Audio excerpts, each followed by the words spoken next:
Siren तो daily आते थे और कई बार डायरेक्ट हिट भी लगते थे, और खासकर हमारे इंस्टीट्यूट में भी एक डायरेक्ट हिट हुआ है। हमारी यूनिवर्सिटी के पास हाईटेक पार्क में भी 2 मिसाइल गिरा था, तो उसके बाद वी डिसाइडेड कि we should come back to India.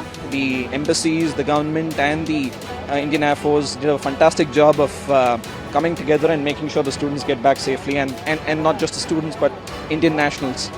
Due to Indian government, I am really thankful to all of the Indian government and Indian embassy members in Egypt and Israel.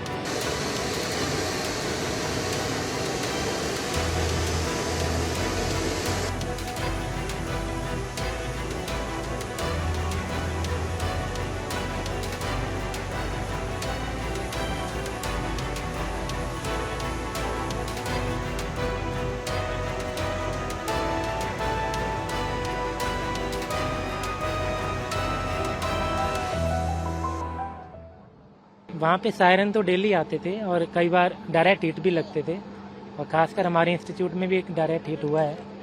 तो उसके बाद थोड़ा सा हमें डर का माहौल था, और बेबी के लिए हम काफ़ी थोड़ा चिंतित थे कि कैसे निकला जाए। तो एम्बेसी जो इंडिया की है इजराइल में, और उन्होंने हमें इजिप्ट के रास्ते और जॉर्डन के रास्ते 2 वे दिए थे। तो हमें इजिप्ट के रास्ते से निकाला गया कल। तो पहले बाई रोड उन्हें इजिप्ट लेके आए, फिर टाबा बॉर्डर पे जो कायरो एम्बेसी के हैं, इंडिया की एम्बेसी के, उन्होंने हमें एयरपोर्ट पे लेके गए और वहाँ से हमें C-17 जहाज में लेके आए।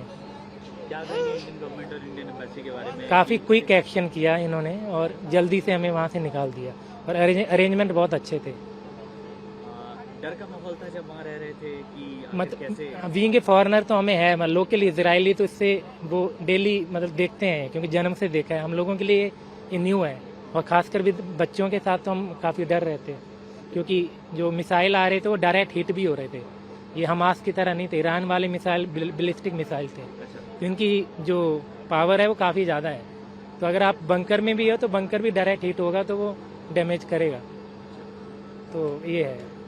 तो बाकी कंट्रीज के भी लोग आपके इंस्टीट्यूट में होंगे क्या? हाँ, बाकी कंट्रीज में किया है, जैसे चाइना ने भी इजिप्ट के रास्ते लेके आए हैं, और जो यूरोप वाले हैं उन्होंने भी शुरू किया है अभी, और ऐसे करके जा रहे हैं। काफ़ी इंडिया का काफ़ी क्विक था इंडिया का, क्योंकि इंडिया ने तो एक्चुअली पूरा अरेंजमेंट खुद ही किया। जैसे चाइना वालों ने ये किया था कि वो बॉर्डर पे ले जाएंगे, लेकिन आपको फ्लाइट खुद अरेंज करनी पड़ेगी। तो इंडिया का अरेंजमेंट काफ़ी क्विक था इस मामले में, और ऑल द वे मतलब एम्बेसी के लोग हमारे साथ ही थे। बेरशेवा थोड़े से दिन से पहले तो काम एंड क्वाइट ही था, बट अभी मैंने न्यूज़ सुनी है कि वहाँ पे फिर से मिसाइल अटैक हुआ है। एंड सरोका हॉस्पिटल एंड हमारी यूनिवर्सिटी के पास हाईटेक पार्क में भी 2 मिसाइल गिरा था, तो उसके बाद वी डिसाइडेड कि we should come back to India. So it was like mixed type of feelings कि मे बी सिचुएशन ठीक भी हो सकती है और मे बी सिचुएशन और वर्स भी हो सकती है। तो क्या इंडियन एम्बेसी ने आप लोगों से कांटेक्ट किया या फिर आप लोगों ने खुद किया, और कैसे आगे पूरा प्रोसीजर रहा, और क्या कहना चाहेंगे इंडियन एम्बेसी के बारे में?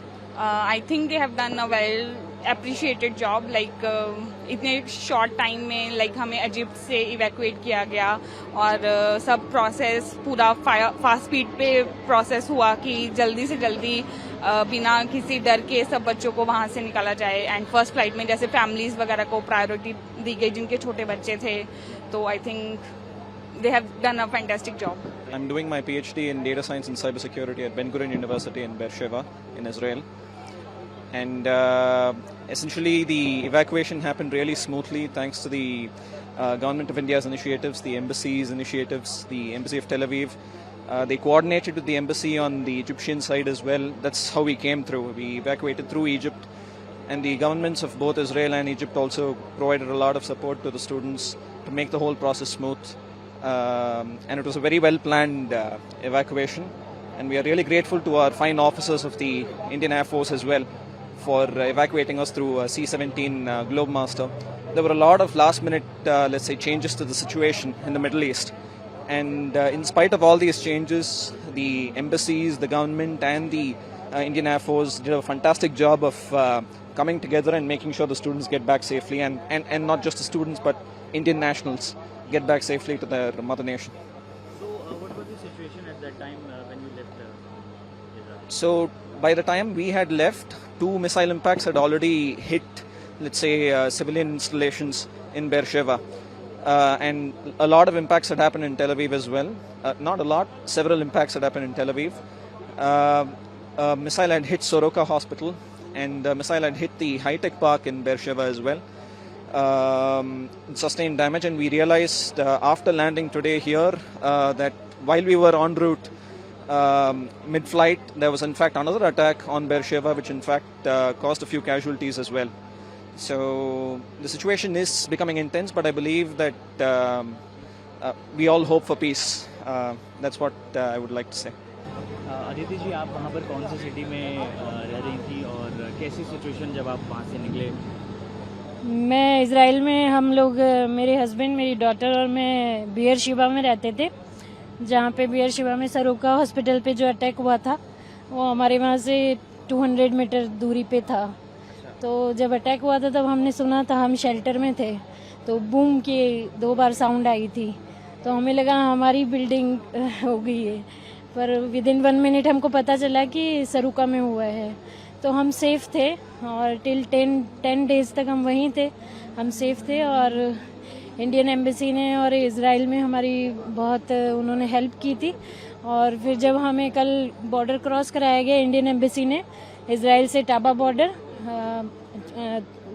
इजिप्ट में एंट्री करने के लिए via Taba border, then we reached to airport and there we met with pilot, and they announced us that we go by C-17 aircraft, and yes, we are happy and we are safe here due to Indian government. I am really thankful to all of the Indian government and Indian embassy members in Egypt and Israel and here also for coordinating all this 2 days program. Thank you, thanks a lot. एक सवाल ये है कि Israel और भारत दोनों Yes. में क्या सबसे बढ़िया लगता है, क्या कहना चाहेंगे इसके बारे में? इज़राइल और भारत में मैं कंपैरिजन नहीं करना चाहूँगी, पर दोनों अपनी अपनी पोजीशन में बहुत बेस्ट हैं। जो इंडिया है उसकी अपनी अलग पहचान है पूरे विश्व में, और इज़राइल जो है वो भी, जो IDF है वो बहुत बेस्ट है, और वहाँ का जो मैकेनिज्म है आयरन डोम का और वहाँ पे लोगों को बचाए रखने का, वो बहुत ही सेफ है और सिक्योर है। इसलिए तो मैं दोनों गवर्नमेंट को अपनी तरफ से थैंक यू कहना चाहूँगी कि उन्होंने हमारी केयर करी लास्ट 10 डेज में। मैं इजराइल में वाइजमैन इंस्टीट्यूट से PhD खत्म किया है अभी रिसेंटली।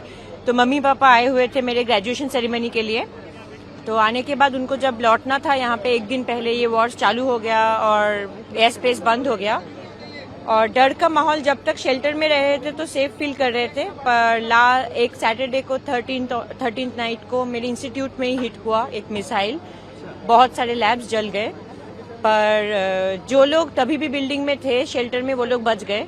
तो जेन्युइनली इजराइल में जो लोग शेल्टर में जाते हैं सायरन सुन के वो लोग बच जाते हैं, मरते नहीं है। तो दैट इज समथिंग जो बहुत बड़ा पॉजिटिव है। पर वाइजमैन जिस इंस्टीट्यूट से मैं हूँ, क्योंकि उसमें हिट हुआ था, उनके इंटरनेशनल ऑफिस के लोग, embassy of India in Israel, embassy of India in Egypt, and of course our fighters here, उन लोगों ने बहुत ही अच्छे से, बहुत ही सेफली, बहुत लंबा जर्नी था, बहुत ज्यादा लंबा, पर बहुत सेफ फील हुआ। फर्स्ट टाइम फ्लाइट के फ्लोर पे बैठे तो बहुत ही अजीब सा, बहुत ही, और जब लैंड हुआ तो हमारे सबके मन में डाउट था। जब एयर स्पेस बंद था, कतार में अटैक हो रहे थे, तो हम लोग इजिप्ट में थे, पर यहाँ के एक ऑफिसर आके पोडियम में खड़े होके सबसे पूछे भारत जाने के लिए तैयार है, तो सबने हाँ बोला। तो दिस इज द मैं क्या बोलूं, ये भरोसा है उनके ऊपर, तो बहुत अच्छा लग रहा है।